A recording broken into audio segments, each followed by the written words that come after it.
வணக்கம். நான் அரவிந்த் ஹோமியோபதி ஹாஸ்பிட்டல்லேருந்து பேசுறேன். நெறைய அம்மாக்கள், மனைவிகள் நம்ம ஹாஸ்பிட்டலுக்கு ஃபோன் பண்றாங்க. ஃபோன் பண்ணதுமே அவங்க அழுகுற குரலை கேட்கும்போது நம்ம மனசுக்கு ரொம்ப கஷ்டமா இருக்கு. சிஸ்டர், குடிப்பழக்கத்தை நிறுத்தவே மாட்றாங்க. என்ன பண்றதுன்னே தெரியல. எங்க வாழ்க்கை வீணா போகுது. அப்படின்னு நெறைய பேர் கேட்குறாங்க. கேட்கும்போது நான் சொல்லும் ஒரே பதில் இதுதான். கவலைப்படாதீங்க. குடிக்க நினைப்பவர்கள் எண்ணத்தை படிப்படியாக குறைக்க முடியும். எங்கள் அரவிந்த் ஹோமியோபதி ஹாஸ்பிட்டல்ல இருக்கிற ஹெர்பல் மருந்து. அந்த மருந்தோட சிறப்பு என்னன்னா, அந்த மருந்து அவங்களுக்கு தெரியாமலே சாப்பாட்டில கலந்து கொடுக்கலாம்.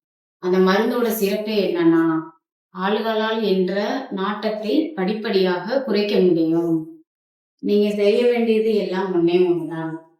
உங்கள் வீட்டில் குடிப்பவர்களோடு இந்த மருந்தை வாங்கி இந்த ஸ்கிரீனில் உள்ள நம்பருக்கு கால் பண்ணுங்க. டாக்டர் பேசுவாங்க உங்ககிட்ட. அந்த மருந்தை பத்திய உள்ள டவுட் என்ன சந்தேகம்னாலும் டாக்டர் 7708343871 இந்த நம்பருக்கு கால் பண்ணுங்க. மறக்காமல் இந்த நம்பருக்கு கூப்பிடுங்கள். நாங்கள் உங்களுக்கு உதவ காத்திருக்கோம்.